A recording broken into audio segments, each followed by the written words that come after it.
Since the dawn of time, the very fabric of our planet has been governed by the cosmos. These incredible interstellar catastrophes bombarding the Earth. The soil beneath our feet is a fiery story of rage, power, and vigor. It is hard not to marvel at the majesty of soil. It's just a posh word for mud, isn't it? Or is it?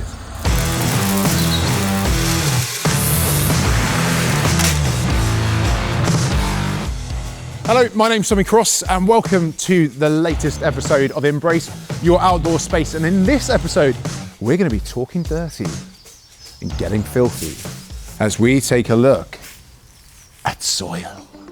Now, it's been a long, wet winter which can play havoc on beds and borders, leaving them looking soggy and saturated, especially if you live in an area with clay or compacted soil.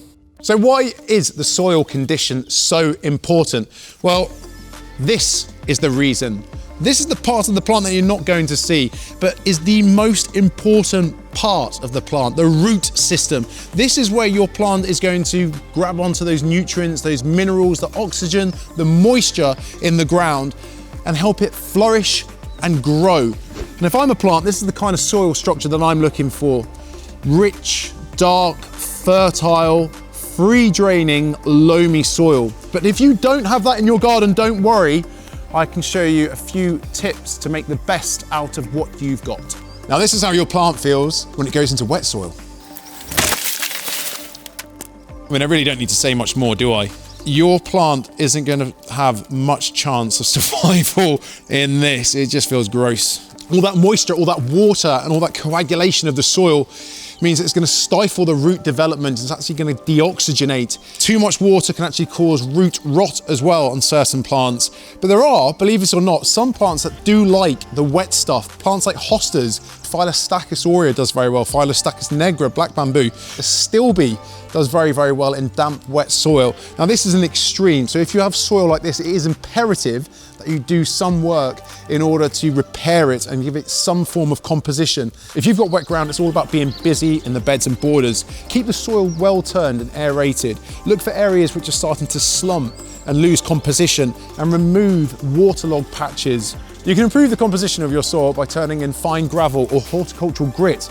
This will not only improve the balance of the soil, but it'll also help with the free draining nature, meaning that your plants have more chance to withstand heavier rains and downpours. So this is what it feels like to be planted in clay. That new developing root system reaching out and then wallop, a big thick mound of clay, baked hard in the summer months and full of water in the winter months, and with very little in the way of the required nutrients. This can be a real nemesis for most gardeners. Notoriously heavy to dig and turn, but believe it or not, there are some plants that will grow in clay. Cornus, buddleia, fuchsias, and roses in particular all do very well in clay. So whether you're looking for colour or shape, there's still plenty of plants to go at. But what to do if you've got clay soil? Now, a top tip for planting in clay is to make the whole of the plant bigger than you usually would do. At least twice the circumference of the pot and twice the depth. And make sure you fill that with a balance of free draining material and nutrient-rich compost. That way, that new root structure has plenty of nutrient-rich material in which to latch onto. But if you're on a big, thick blanket of clay, one of the best ways to be in charge of the soil is to raise up that planting bed. Raised beds work a treat, especially on areas of heavy, hard clay. I'm not looking forward to doing this one. This is how it feels for your plant to be in stony soil. All right, 1 second. Safety. Now, if you're in a new build, if you're on stony ground, or if you're on rocky ground, your plants and the root system really can feel like they're in a bit of a boxing match for survival. You get it? Boxing reference, because I said stony. Rocky, because I said rocky. Now the plant root system is going to have to duck and weave in amongst all that rubble and bits of broken brick in order to latch on to that nutrient-rich material in between. But believe it or not, there are some plants that like it rough. Festuca glauca, Calamagrostis, Miscanthus sienensis will all provide ground cover and movement in the garden.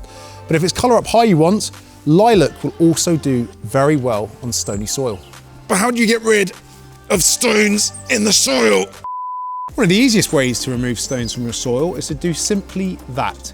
Whenever you come across them, throw them into the barrow and remove them from the beds and borders. Or on a dry day, you could sieve out the stones. By passing the planting layer of the soil through a soil sieve, this will extract the stones and leave all the good stuff behind. Well, I hope you enjoyed today's seminar on soil, and by following a few of those tips, you will be on your way to getting some happy hummus at home. And if you did enjoy the video, don't forget you can always like and share or leave us a message down below. And if you've got any gardening questions, don't hesitate and shout them out in the comment section, and I'll do my utmost to answer those. And hang around, because next week we're going to be talking about the birds and the bees. See you next time.